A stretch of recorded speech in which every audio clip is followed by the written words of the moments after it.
Screen दिख रही है।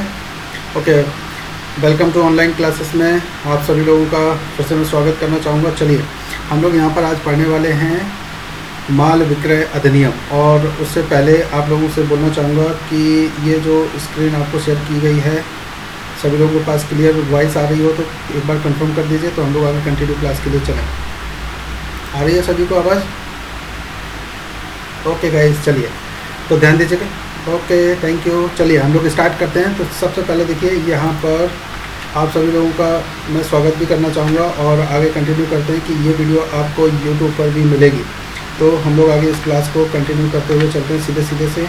देखिए पढ़ाई के लिए सबसे पहले ज़रूरत है डायरेक्ट, अगर आपके पास हो तो ठीक है, नहीं तो आप मेरे बताए हुए तरीके से इनको डाउनलोड भी कर सकते हैं। उसके लिए इंडिया जो वेबसाइट है, इंडिया कोड की जो वेबसाइट है वहाँ से जाकर के आप इसको डाउनलोड कर सकते हैं। इसके लिए ऑलरेडी वीडियो मैंने बनाया हुआ है। तो आज हम जो डिस्कस करने वाले हैं सबसे पहले the sale of goods act 1930, मतलब माल विक्रय अधिनियम 1930। ये जो एक्ट नंबर है वो 3 है 1930 का। एक शॉर्ट व्यू में देखते हैं कि ये माल विक्रय अधिनियम में जो चैप्टर हैं वो केवल 7 दिए गए हैं और यहाँ पे जो सेक्शन है वो 66 है। और फिर यहाँ पर जो राष्ट्रपति की परमिशन मिली थी इनको वो 15 मार्च 1930 को मिली थी और कि जब लागू हुआ तो 1 जुलाई 1930 को। अब इसके बाद भी इसमें कुछ अमेंडमेंट हुए हैं जो कि समय समय पर आपको हम यहाँ पे डिस्कस करना चाहेंगे कि कौन कौन से उसमें अमेंडमेंट हुए और यहाँ पे क्या क्या हुआ। तो देखिए सबसे पहले अगर हम थोड़ा सा यहाँ इस व्यू को देखें तो इसको आप एक बार पहले पढ़ लीजिए, फिर हम आपको डायरेक्ट की तरफ लेके चल रहे हैं। देखिए ज़रा क्या लिखा हुआ है। इस अधिनियम में जम्मू और कश्मीर पुनर्गठन अधिनियम 2019 की धारा जो 95 है, अनुसूची 5 है, तालिका 1 और अनुक्रमांक 96 के द्वारा माल विक्रय अधिनियम की जो धारा 1 का सबसेक्शन 2 है उसमें जो जम्मू कश्मीर राज्य के सिवाय जो शब्द लिखा हुआ था except the state of Jammu and Kashmir, इस शब्द को रिपील कर दिया गया है, यानी कि इसे विलोपित कर दिया गया और ये 31 अक्टूबर 2019 से संपूर्ण भारत पर ये लागू हो गई है। इसकी डिटेल हम आपको अभी जब हम डायरेक्ट स्टडी करेंगे उसमें हम आपको दिखाएंगे और इसको दोबारा से भी पढ़वाएंगे। तो चलिए सबसे पहले हम चलते हैं माल विक्रय अधिनियम की तरह। ये आपका माल विक्रय अधिनियम मैंने यहाँ पे लगाया हुआ है। तो जितनी भी डिटेल हमने पढ़ी हुई है उस डिटेल को हम लोग एक बार वेरीफाई करते हैं और इसके बाद फिर आगे के हम यहाँ पर कंटिन्यू करते हैं। तो ज़रा यहाँ पर ध्यान दीजिएगा। देखिए जो आप ये देख रहे हैं माल विक्रय अधिनियम 1930 क्लियर है। यहाँ पर इसका जो एक्ट नंबर है वो है 3 और ये 1930 का ऐसा माना जाता है। चलिए अब हम यहाँ पर देखिए बात करेंगे कि इसका जो उद्देश्य का है, यानी कि उद्देश्य है वो क्या है। तो जरा ध्यान दीजिएगा। माल के विक्रय से संबंधित विधि को परिभाषित और संशोधित करने के लिए ये अधिनियम बनाया गया है। ठीक, फिर यहाँ जरा ध्यान दीजिए। 15 मार्च 1930 को इसको राष्ट्रपति की परमिशन मिली।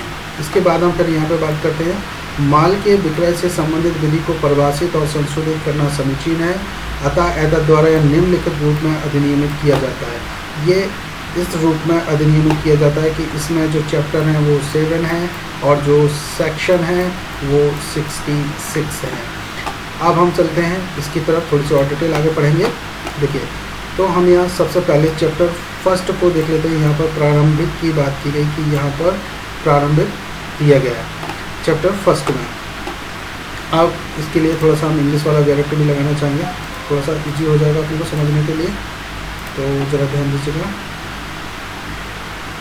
हाँ जी, जरा देखिए ज़रा।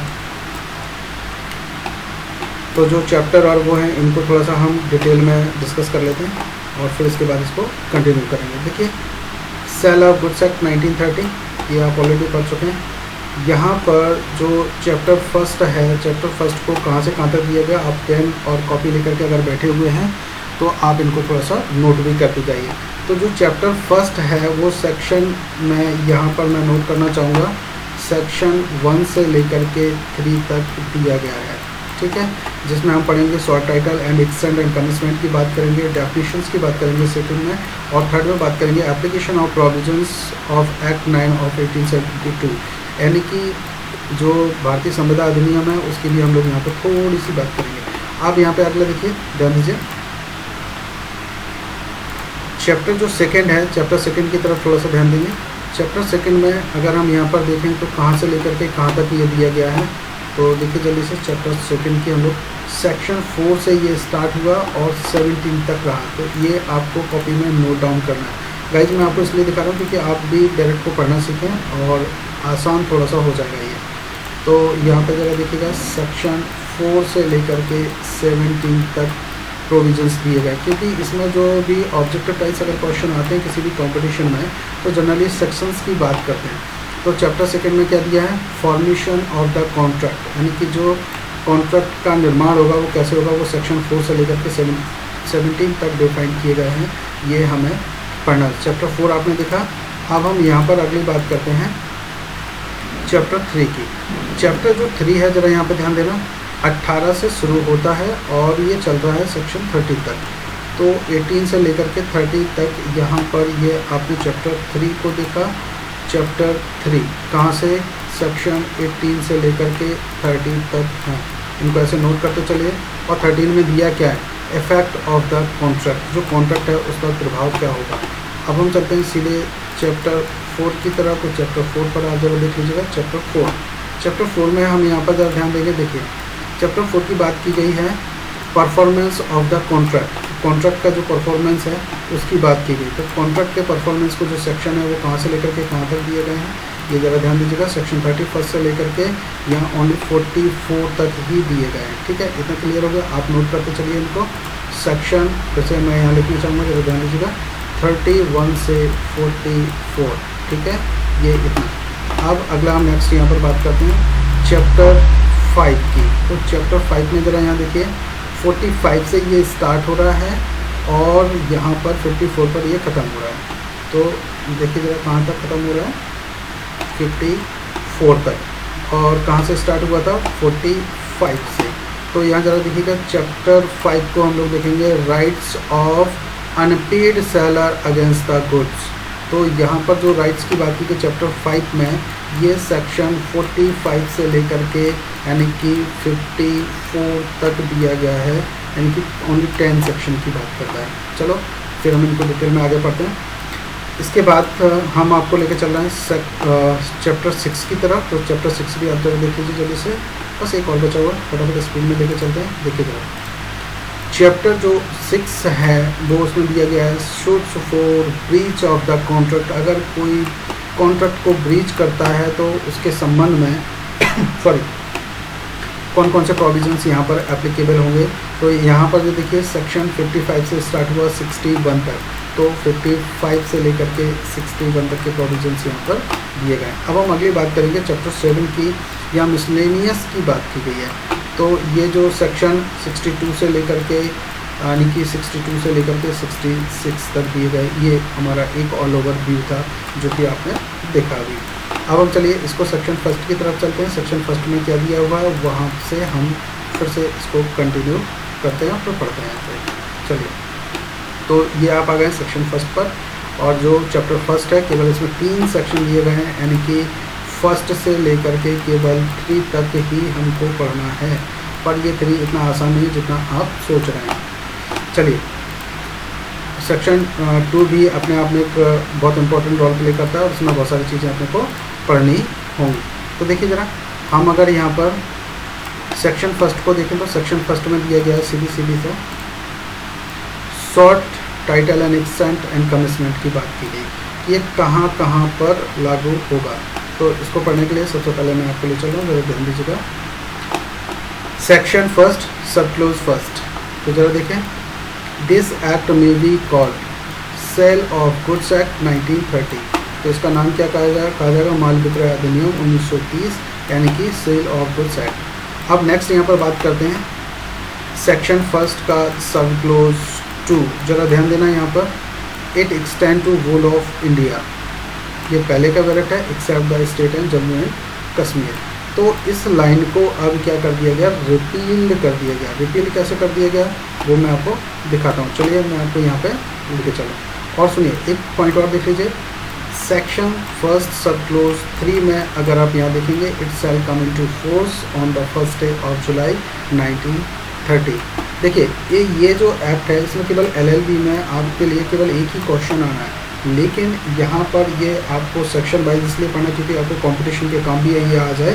वैसे तो आप 1 या 2 क्वेश्चन या 5 क्वेश्चन तैयार करके आप पेपर तो निकाल सकते हैं, पेपर निकालने में कोई बड़ा इशू नहीं है। तो केवल 66 सेक्शन है, इसको मैं आपको डिटेल में पढ़ा देता हूँ, जैसे ये आने वाले इन फ्यूचर में आपके काम आएंगे। तो देखिए यहाँ पे अब इसकी डिटेल देखते हैं कि ये state the except the state of Jammu Kashmir की जो बात की गई है तो ये कहाँ पर लागू है। तो जरा थोड़ा सा ध्यान देंगे हम लोग। देखिए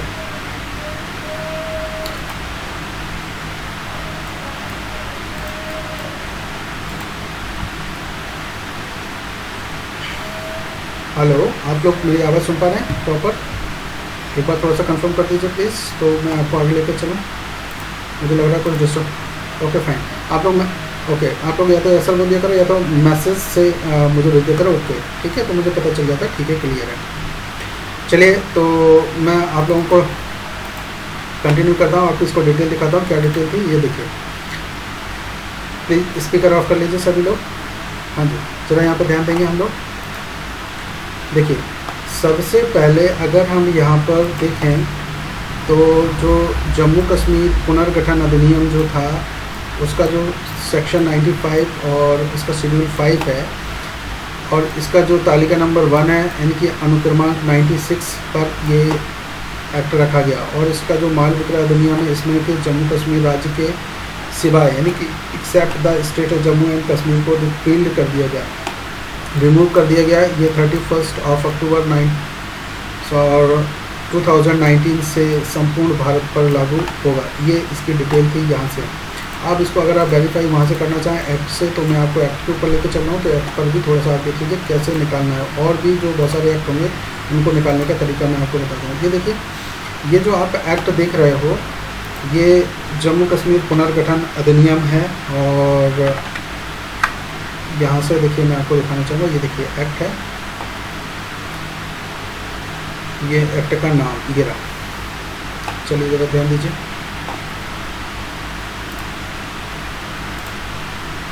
देखिए the Jammu and Kashmir recognition act 2019, और इसे जो राष्ट्रपति की परमिशन मिली है वो 9 अगस्त 2019 को मिली। अब इसी का जो हम यहाँ पर जो डिटेल देख रहे थे, इस डिटेल की तरफ अगर हम लोग चलें यहाँ पर ज़रा ध्यान दीजिएगा। ये देखो इसको ज़रा वेरीफाई करते हैं। जम्मू कश्मीर पुनर्गठन अधिनियम 2019 धारा 95 और इसमें अनुसूची 5 की तरफ अगर हम चलें और यहाँ पर अनुक्रमांक 96 लिखा हुआ है, तो 96 पर देखें क्या ये एक्ट 96 पर है। तो यहाँ पर देखिए सबसे पहले मैं आपको लेके चला, ये रहा देखिए 5th शेड्यूल देख रहे हैं सेक्शन 95 एंड 96 में। ठीक, इसकी टेबल फर्स्ट में यहाँ देखेंगे और इसके बाद मैं आपको सीधे लेके चल रहा हूँ अभी इसका 96 नंबर पर। ये देखिए जिसका जो ये सीरियल नंबर है ये देखिए 96 पर क्या लिखा हुआ है, the seal of good chapter. अब जरा इसका देखें, in sub section 2 of section first, मतलब फर्स्ट सेक्शन का सब क्लोज 2 की बात कर रहा हूँ, word the except the state of Jammu and Kashmir shall be omitted. तो यहाँ से इस शब्द को ओमिटेड कर दिया गया। ये डिटेल आपने यहाँ पर क्लियर कर लिया। तो ऐसे ही कोई भी एक्ट अगर आपको आता है तो ये जो यहाँ से कि पहले ये जम्मू कश्मीर पर लागू नहीं होता था, लेकिन अब ये जम्मू कश्मीर पर भी लागू होता है, तो फिर ये कहाँ से किस एक्ट के थ्रू निकाला गया, इसलिए ये डिटेल आपको दिखाई जा रही थी। चलिए तो अब हम इसके आगे चलते हैं, सीधे आपको लेकर चलेंगे डायरेक्ट की तरफ। आप क्लियर करते हैं आगे। देखिए जरा सेक्शन फर्स्ट आपने पढ़ लिया संपूर्ण भारत के लिए, और इसको थोड़ा सा मैं एक बार और रिवाइज करना चाहूँगा जल्दी से, जिन लोगों ने नहीं पढ़ा वो थोड़ा सा देख लीजिए। देखिए जरा ध्यान दीजिएगा, ये चैप्टर फर्स्ट है, सेक्शन फर्स्ट से लेकर के 3 तक डिफाइन किया गया। आप इसके हम देखेंगे संक्षिप्त नाम और विस्तार की बात की गई है। यह माल विक्रय अधिनियम 1930 कहा जा सकेगा। इसका विस्तार जम्मू कश्मीर राज्य के सिवाय को शब्द को रिपील्ड कर दिया गया, जैसे कि अब यह है नहीं ओमिटेड हो गया, अब ये संपूर्ण भारत पर लागू हो गया है। और यह जुलाई 1930 के प्रथम दिन से प्रवृत्त हुआ था। और जो अमेंडमेंट हुआ है वो यहाँ पर मैं आपको ऑलरेडी दिखा चुका हूँ। देखिए कब से हुआ था, 31 अक्टूबर 2019 से, देखिए ये लिखा हुआ साथ साथ 31 अक्टूबर 2019 से ये रिपील्ड हो चुका है। तो यहाँ से आप अगर पूछेंगे कि अमेंडमेंट हुआ था वो कब से लागू हुआ, तो 31 अक्टूबर 2019 से। ये छोटे छोटे से क्वेश्चन है क्योंकि अभी ये न्यू रिसेंट अमेंडमेंट है, तो इसलिए बार बार इसके क्वेश्चन अराइज किए जा सकते हैं। चलो तो अब हम चलते हैं सीधे सेक्शन 2 की तरफ, थोड़ा सा जल्दी स्पीड में लेंगे। अभी सब लोगों को लिखना है और इनको याद भी करना है क्योंकि ये याद करने का मैटर है चैप्टर 2। तो देखिए चैप्टर 2 में ज़रा ध्यान दीजिए। चैप्टर 2 में जो कहा गया, इस अधिनियम में जब तक कि कोई बात संदर्भ से विरुद्ध ना हो तो सिचुएशन में क्या होगा, क्रेता की जो डेफिनेशन है से वह व्यक्ति अभिप्रेत है जो माल का क्रय करता है या क्रय करने का करार करता है, या तो क्रय करता है या कोई एग्रीमेंट करता है, तो इसको हम क्रेता बोलेंगे। ये कहाँ दिया है, सेक्शन 2 का सब क्लोज फर्स्ट में। अब सेक्शन 2 में देखिए प्रदान का मतलब होता है देना। प्रदान से एक व्यक्ति से दूसरे व्यक्ति को कब्जे का स्वेच्छा अंतरण अभिप्रेत है। तो यहाँ पर सेक्शन 2 में क्या दिया है, प्रदान की बात की गई। सेक्शन 2(3) में क्या दिया गया है, यहाँ ध्यान दीजिएगा, माल का पर्दे स्थिति कि उसकी जो सिचुएशन है वो क्या है। तो क्या क्या आ गया, माल का पर्दे स्थिति में होना तब कहा जाता है जबकि वह ऐसी स्थिति में हो कि क्रेता उसका प्रदान लेने के लिए संविदा के अधीन आबद्ध हो। अब यहाँ देखिएगा सेक्शन 2(4) में क्या दिया हुआ है, जरा ध्यान दीजिएगा। यहाँ पर लिखा हुआ माल पर हक की दस्तावेज। अगर इसकी डेफिनेशन पूछी जाए, माल पर हक की दस्तावेज कहाँ दिया, 2(4) में, तो इसके अंतर्गत क्या आता है, इसके अंतर्गत बहन पत्र, डाक वारंट, भंडागार एक प्रमाण पत्र, घाटवाल का प्रमाण पत्र, रेल रसीद, ये सारी चीज़ें इसमें इंक्लूड होंगी। बहुविधि परिवहन दस्तावेज, माल के प्रदान के लिए वारंट या आदेश और ऐसी अन्य कोई भी दस्तावेज आती है जिसका कारोबार के मामूली अनुक्रम में उपयोग माल पर कब्जे या नियंत्रण के सबूत के रूप में किया जाता है, या जो उस दस्तावेज पर कब्जा रखने वाले व्यक्ति को वह माल जिसके बारे में यह दस्तावेज है अंतरित या प्राप्त करने के लिए या तो पृष्ठांकन द्वारा या प्रदान द्वारा प्राधिकृत करती है या प्राधिकृत करने वाली तात्पर्य। तो सीधी सी बात है कि जब किसी को माल की डिलीवरी की जाए तो उस पर उसकी जो रसीद प्राप्त होती है, चाहे वो डाक के द्वारा हो, स्पीड पोस्ट के द्वारा हो या किसी भी वाहन के द्वारा गया हो, तो उसके रेल के द्वारा गया हो, तो इनकी जो रसीदें होती है वो मान लिया जाता है कि इस व्यक्ति को ये माल रिसीव हो गया। कसूर की अगर हम बात करें तो यहाँ पर सेक्शन 2 का सब क्लोज 5 में डिफाइन किया गया। सदोष कार्य या व्यतिक्रम से अभिप्रेत है, कोई व्यक्ति सदोष कार्य करे या व्यतिक्रम करे तो यहाँ पर मान लेते कि उसने कसूर कर दिया। भावी माल का मतलब यहाँ पर भावी माल से वह माल अभिप्रेत है जिसे विक्रय की संविदा करने के पश्चात विक्रेता को विनिर्मित या उत्पादित या अर्जित करना है। यहाँ पर भावी से संबंध मतलब वो मत लेना कि भावी की बात कर रहे हैं, मतलब इन फ्यूचर की हम बात कर रहे हैं कि फ्यूचर में जो माल हम डिलीवरी करते हैं वो कैसा होगा, तो उसकी यहाँ पर बात की गई है। चलिए आगे हम देखेंगे 7 में माल से रिलेटेड बात की गई, यानी कि गुड्स की बात की गई है। तो सेक्शन 2(7) में यहाँ पर बात की गई। देखिए ज़रा ध्यान दीजिएगा, माल से अनियोज्य दावों और धन से भिन्न, देखिए अनियोज्य दावों और धन से भिन्न हर किस्म की जंगम संपत्ति अभिप्रेत है। तो पहले अनियोज्य दावों को छोड़ दो और धन को छोड़ दो, इन सारी चीज़ों को छोड़ करके फिर हर किस्म की जंगम संपत्ति, जंगम का मतलब होता है जो चलने वाली संपत्ति होती है, मूवेबल प्रॉपर्टी की बात कर रहे हैं, तथा इसके अंतर्गत आते हैं स्टॉक और अंश, उगती फसलें, घास और भूमि से बद्ध या उसकी भागरूप ऐसी चीज़ें जिनका विक्रय से पूर्व या विक्रय की संविदा के अधीन भूमि से पृथक किए जाने का करार किया गया। सेक्शन 2(7) को थोड़ा सा VIP कर लीजिए, इसमें जो चीज़ें दी गई हैं उनको भी थोड़ा सा इम्पोर्टेंट आप दीजिएगा और इनको देखिए कैसे लिखना है, मैं आपको यहाँ पे क्लियर करना चाहूँगा, ज़रा ध्यान दीजिएगा। देखिए कौन कौन सी चीज़ें आपको छोड़नी है, अनियोज्य दावे और धन से भिन्न, इनको छोड़ दीजिए। बाकी कोई भी जंगम संपत्ति की बात कर रहा है कि कोई भी जंगम संपत्ति है वो अभिप्रेत होगा। इसके अंतर्गत आते हैं स्टॉक और अंश, ठीक। फिर इसके बाद आते हैं उगती फसलें, फिर घास की बात की गई, फिर भूमि से बद्ध, भूमि में जो लगी हुई चीज़ें हैं वो, या उसकी कोई भागरूप चीज़ें भी इसमें आती हैं, ठीक। ये सारी चीज़ें आपको इसमें याद करके रखना है, ये सेक्शन 2(7). अब ज़रा हम आगे चलते हैं, थोड़ा सा इसको और स्पीड में लेंगे जल्दी से, बस थोड़े से 15 तक हैं, ज़्यादा नहीं है, तो हम लोग थोड़ा जल्दी जल्दी से कर लेते हैं इसको। अब देखिए इसमें बात की गई कि वह व्यक्ति दिवालिया कहलाता है। तो दिवालिया कौन सा कहा जाएगा, कॉन्ट्रैक्ट में भी आप ऑलरेडी पढ़ चुके हैं, थोड़ा सा ज़रा ध्यान दीजिएगा। दिवालिया की अगर हम बात करें तो दिवालिया कौन होगा, तो देखिए ज़रा दिवालिया के लिए हम लोग बात करते हैं, जिसने कारोबार के मामूली अनुक्रम में अपने ऋणों का संदाय बंद कर दिया हो, ठीक, उसे हम दिवालिया कह सकते हैं। या जो ऋणों का जैसे बेसुध होते जाएं संदाय ना कर सकता हो, चाहे अपने दिवालियापन का कोई कार्य किया हो उसने, ठीक है। अगले यहाँ पे ज़रा ध्यान दीजिएगा। नेक्स्ट सेक्शन 2(8) आपने पढ़ा होगा, जिसमें दिवालिया की यानी कि बैंकरप्ट की डेफिनेशन दी गई है।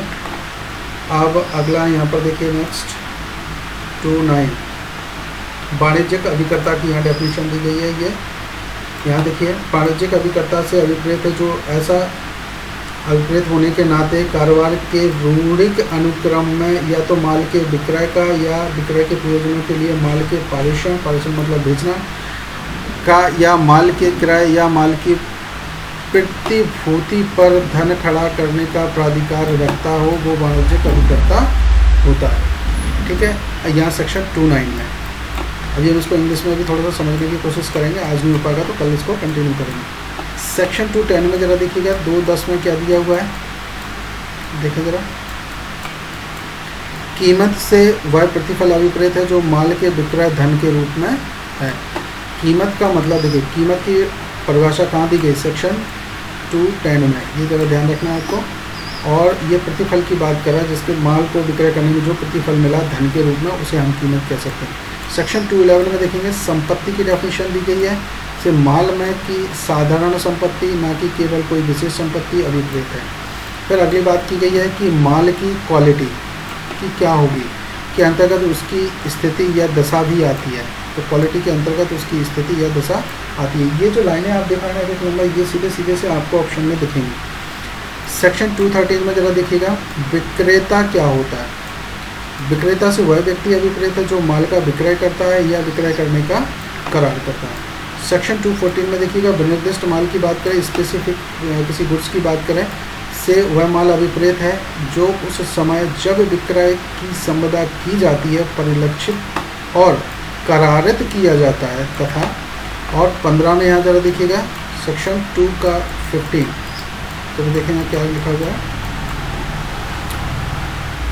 उन पदों के जो इस अधिनियम में प्रयुक्त किए गए, जरा ध्यान देना, ये बहुत इंपॉर्टेंट है। उन पदों के जो इस अधिनियम में प्रयुक्त किए गए किंतु परिभाषित नहीं है, जो शब्द यहाँ पे यूज़ किए गए लेकिन वो परिभाषित नहीं है, और भारतीय संविदा अधिनियम 1872 में परिभाषित हैं, वे ही अर्थ हैं जो उन्हें उस अधिनियम में समाविष्ट हैं। मतलब जो भारतीय संविदा अधिनियम में जो शब्द दिए गए हैं उनका उपयोग इस अधिनियम में कहीं पर भी किया गया है और उनकी परिभाषा नहीं दी गई है, तो उन शब्द का मतलब वही होगा जो भारतीय संविदा अधिनियम में दिया गया है, ठीक है। यहाँ से लेकर के ये हो गया। अब आप लोगों को क्या करना है, सेक्शन 2(1) में क्या दिया है, 2(2) में क्या दिया है, 2(3) में क्या दिया है, ये आपको याद करना है। याद करके लिस्ट बना करके मुझे भी भेजनी है।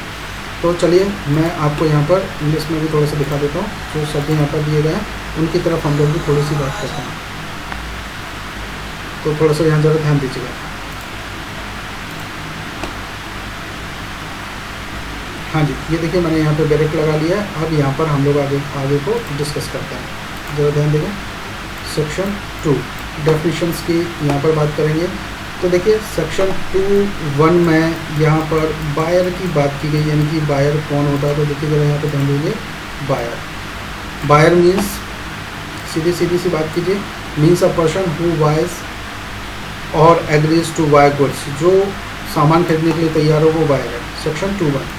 2(2) में क्या दिया गया है, सेक्शन 2(2) में दिया गया है यहाँ पर डिलीवरी की बात की गई कि डिलीवरी क्या होती है। तो डिलीवरी के लिए हम यहाँ पर बात करेंगे, मीन्स वॉलंटरी ट्रांसफ़र और possession from one person to another. एक पर्सन से दूसरे पर्सन को जब किसी वस्तु को ट्रांसफ़र किया जाता है, पोजीशन में दी जाती है, तो उसे हम डिलीवर कहते हैं। तीसरा यहाँ पर 2(3) का मतलब जो होता है उसे हम यहाँ पर बोलते हैं goods are said to be in deliverable stage. किसमें की गई है, प्रदान की स्थिति में हो, उसकी जो डिलीवरेबल स्टेज के सेक्शन 2(3) में दिया गया। When they are in such state that the buyer would under the contract be found to take delivery of them. अब यहाँ पर देखिए सेक्शन 2.3 का हो गया। 2.4 में यहाँ पर देखिए क्या बात की गई है, document of title of goods. तो जो document of title of goods की बात की गई सेक्शन 2.4 में, तो यहाँ पर ज़रा देखिए ध्यान दीजिएगा। देखिए इसमें क्या क्या इंक्लूड है, ज़रा यहाँ पे ध्यान से इसको पढ़ना है आपको। Include a bill of leading, आगे डॉक वारंट, फिर वेयर हाउस कीपर सर्टिफिकेट जो दे रहा है वो, फिर आगे हम यहाँ पर बात करेंगे। देखिए ये शब्द आपको इस डॉक्यूमेंट के अंडर आते हैं, केवल आपको शब्द याद करने जो कंपटीशन के हिसाब से इंपॉर्टेंट रहेंगे। देखिए मैं फिर से इंक्लूड कर रहा हूँ इनको। सबसे पहले तो ये डेफिनेशन, क्या क्या चीज़ें इंक्लूड्स हैं, includes a bill of leading, फिर आगे हम बात करेंगे डॉक वारंट, फिर आगे वेयर हाउस कीपर्स सर्टिफिकेट, ठीक, फिर आगे वॉर फिंगर्स सर्टिफिकेट, ठीक, फिर रेलवे रिसीप्ट्स, फिर यहाँ पर मल्टी मोडल ट्रांसपोर्ट डॉक्यूमेंट, फिर वारंट और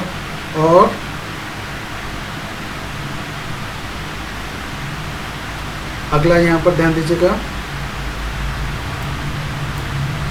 order of the delivery of goods and other document use. तो ये आपको शब्दों को याद करके रखना है। चलिए कुछ लोगों को गाइस प्रॉब्लम हो रही है, मैं इसे दोबारा से एक बार रिकनेक्ट करने की कोशिश कर रहा हूँ, प्लीज़ बी ऑनलाइन। चलिए गाइस ध्यान दीजिएगा। तो जो हम लोग यहाँ पे डिस्कस कर रहे हैं, ये 4 नंबर में ज़रा यहाँ देखिएगा, सेक्शन 2 सब क्लोज 4 में यहाँ पर जो डेफिनेशन दी गई है उसकी हम लोग बात कर लेते हैं। यहाँ बात की गई है document of title to goods. अब यहाँ इसमें क्या क्या चीज़ें इंक्लूड होंगी, तो यहाँ पर इंक्लूड होंगी बिल ऑफ लीडिंग्स के लिए, एंड डॉक वारंट की बात कर रहे हैं, वेयर हाउस कीपर्स का जो सर्टिफिकेट है उसकी बात कर रहे हैं, फिर वॉर फिंगर्स सर्टिफिकेट्स की बात कर रहे हैं, फिर रेलवे रिसिप्ट्स की बात कर रहे हैं, और फिर एक चीज़ और यहाँ पे इंक्लूड कर दिया मल्टी मॉडल ट्रांसपोर्ट डॉक्यूमेंट। इसको भी मान्यता दी गई है कि document of title to goods क्या है, किसका माल है, किसको भेजा जा रहा है, ऐसे भी किया जा सकता है। फिर आगे देखिए वारंट और ऑर्डर की भी बात की गई यहाँ पर, तो हम लोग यहाँ पे ध्यान देंगे। एक सेकेंड देखिए, ये कुछ थोड़ा सा डिस्टर्बेंस हुआ है, हाँ फिर से देखिएगा। देखिए यहाँ पे order of delivery of goods की बात की गई, other document use ordinary courses, ठीक है। फिर इन सारी चीज़ों को हम लोग इसमें इंक्लूड कर सकते हैं। फिर आगे बात की गई है, ध्यान दीजिएगा, of business as the proof of the possession और कंट्रोल गुड्स। तो बिजनेस की बात की गई और प्रूफ की बात की गई, जो पोजीशन की प्रूफ दे। फिर दूसरी बात की गई कंट्रोल ऑफ गुड्स की बात करें, ये सारे डॉक्यूमेंट्स जो हैं इसके लिए रिस्पॉन्सिबल हैं। किसकी हम लोग डेफिनेशन पढ़े थे, document of title of goods की। अब चलिए यहाँ पर देखिए 5th नंबर में ज़रा ध्यान देंगे, हम लोग फॉल्ट की बात करते हैं। तो फॉल्ट का मतलब क्या है, तो फॉल्ट से यहाँ पर लेते हैं मीन्स रॉन्गफुल एक्ट और डिफ़ॉल्ट की हम बात करते हैं, ये फॉल्ट में आता है। यहाँ सेक्शन कौन सा पढ़ते हैं, सेक्शन 2 सब क्लोज 5। अब सेक्शन 2 सब क्लोज 6 में देखेंगे फ्यूचर गुड्स की बात करते हैं। फ्यूचर गुड्स का मतलब भावी माल की बात करते हैं, ठीक है, डोंट टेक मी अदरवाइज। चलिए सेक्शन 2(6) में ज़रा यहाँ ध्यान देंगे, means goods to be manufactured और प्रोड्यूस और acquired by the seller after the making of the contract of sale. तो ये डेफिनेशन आपको थोड़ी सी याद करनी है और कुछ नहीं विशेष। सेक्शन 2 सब क्लोज 7 में देखिए, 2(7) में क्या दिया है, गुड्स की बात की गई। गुड्स का मतलब क्या होता है, means every kind of movable property, जो भी मूवेबल प्रॉपर्टी है उसको हम गुड्स की बात कर सकते हैं।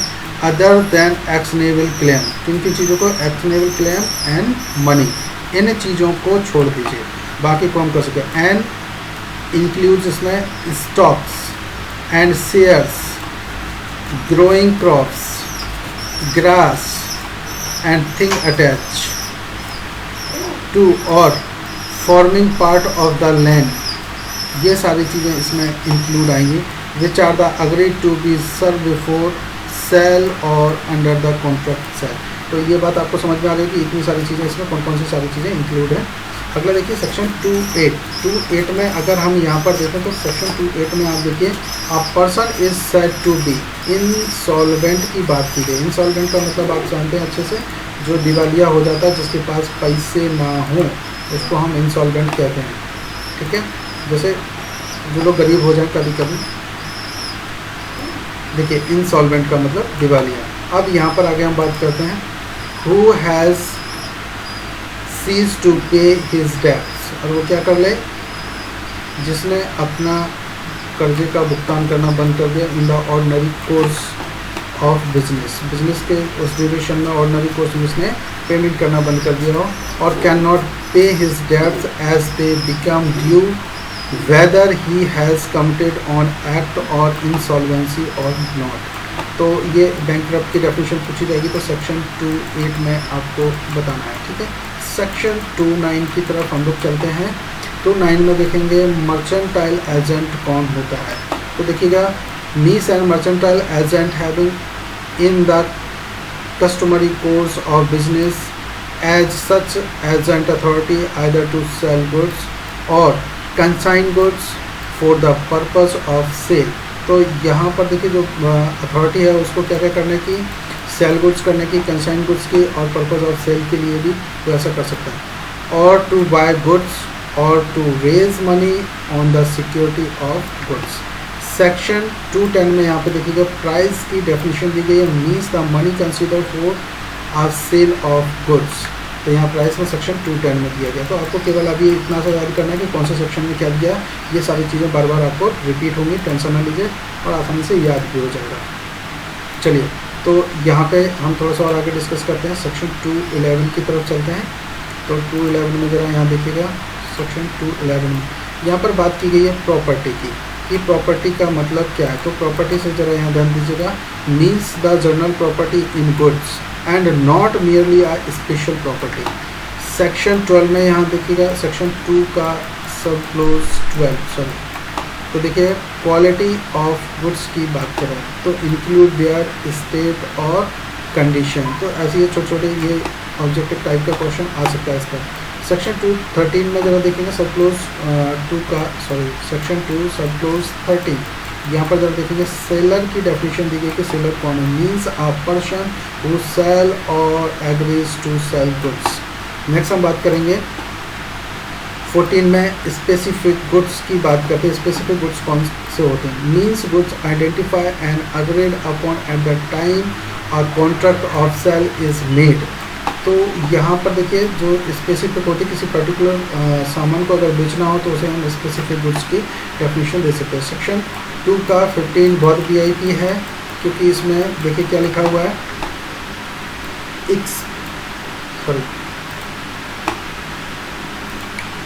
फिर से मैं यहाँ देखिए रिपीट कर रहा हूँ, expression use but not defined in this act and defined in the Indian Contract Act 1872 have a meaning assigned to them in that act। तो इसमें ये बहुत ही इम्पोर्टेंट है आपके लिए कि जो चीज़ें यहाँ पर डिफाइन नहीं की गई हैं, जो कॉन्ट्रैक्ट एक्ट में डिफाइन की गई हैं, उनका मतलब भी वही होगा जो यहाँ पर दिया गया है। ठीक है, सभी लोगों को समझ में आ गया होगा। जिसका स्पीकर ऑन है प्लीज़ ऑफ कर लीजिए, और यहाँ पर ज़रा ध्यान दीजिएगा। किसी को कुछ क्वेश्चन पूछना हो तो प्लीज़ बताइए जल्दी से। क्वेश्चन पूछना है किसी को, आ जाइए प्लीज़। किसी को कुछ क्वेश्चन पूछना हो उससे रिलेटेड, आपने सेक्शन 1 और 2 आपने पढ़े हुए हैं। ठीक है, अब डायरेक्ट में केवल एक सेक्शन और बचा हुआ है, आप चाहें तो जल्दी से सेक्शन 3 केवल बचा हुआ और कुछ नहीं। तो ये कब से अप्लाई होगा, कहाँ से लागू होगा, ये सारी चीज़ें इसमें आप लोग ऑलरेडी पढ़ चुके हो। तो यहाँ पर बस एक सेक्शन बचा हुआ है। ये किसका ये स्पीकर चल रहा है, प्लीज़ ऑफ कर लीजिए। चलिए, बस 2 सेकंड में ये इसको हम कंप्लीट कर रहे हैं। ये फर्स्ट चैप्टर आपका यहाँ कंप्लीट हो जाएगा। देखिए 1872 के अधिनियम 9 के उपबंधों का लागू होना, क्या लिखा है, भारतीय संविदा अधिनियम 1872 के अनिश्चित उपबंध, जिनको निश्चित नहीं किया गया है वहाँ तक के सिवाय जहाँ तक वे इस अधिनियम के अभिव्यक्त उपबंधों से असंगत हैं, माल के विक्रय की संविधाओं को लागू होते रहेंगे। तो यहाँ पर देखिए जो सीधी सी बात है कि जो कॉन्ट्रैक्ट एक्ट है, इसके जो रूल्स रेगुलेशंस हैं और जो इसमें डिफाइन नहीं किए गए उनके यहाँ पर भी लागू रहेंगे सेक्शन 3 का। तो मुझे उम्मीद है कि आप लोगों को सबको समझ आ गया होगा। किसी को समझ नहीं आया हो तो क्वेश्चन पूछना चाहे तो प्लीज़ क्वेश्चन के लिए आप इनवाइट हैं, जल्दी से आ जाइए। कुछ पूछना हो तो बताइए, किसी को कुछ पूछना है क्वेश्चन? एक सेकंड रुकिए जरा, एक सेकंड गाइस, कहाँ पे दिया हुआ?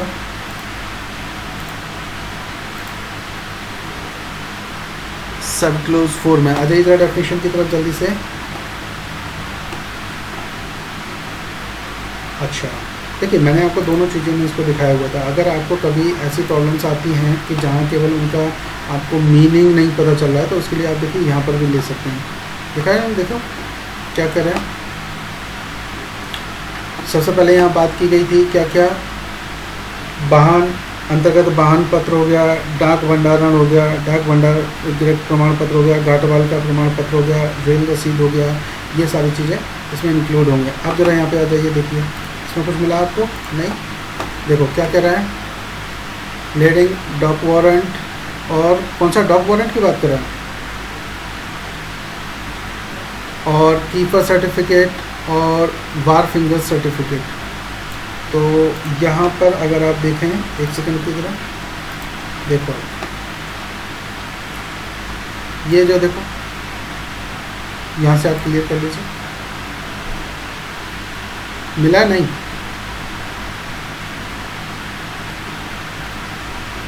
ठीक है, चलिए तो आप ऐसे, हाँ इनको क्या है, ऐसे शब्दों को आप लिखिए और फिर उनको एक एक करके क्लियर करिए। जैसे बाई चांस कभी कोई आपके साथ ना हो तो आप, इसलिए कोई दोनों को, मैं आपको दोनों को दिखा रहा हूँ। कभी ऐसे मीनिंग या ऐसे आपको भी कोई प्रॉब्लम होती है तो वहाँ पर आप डिस्कस कर सकते हैं। और कोई क्वेश्चन इसके अलावा? नहीं। चलिए गाइस, तो हम मिलते हैं आपको नेक्स्ट क्लास में, तब तक के लिए बाय बाय। और ऐसे लोग जो लोग अभी यूट्यूब पर हमारा ये देख रहे हैं, उन लोगों से एक छोटा सा निवेदन है, अगर उनको ठीक लगता है तो आप लोग बस एक छोटा सा आपको काम करना है यहाँ पर। और उसके लिए आपको मैं बोलना चाहूँगा कि अगर आपको ये हमारा वीडियो पसंद आता है और ठीक आता है तो बस इसको आप सब्सक्राइब कर दीजिए और लाइक कर दीजिए। बस केवल इतना सा काम है और इससे ज़्यादा नहीं। सो गाइस, हम मिलते हैं नेक्स्ट वीडियो में, तब तक के लिए नमस्कार।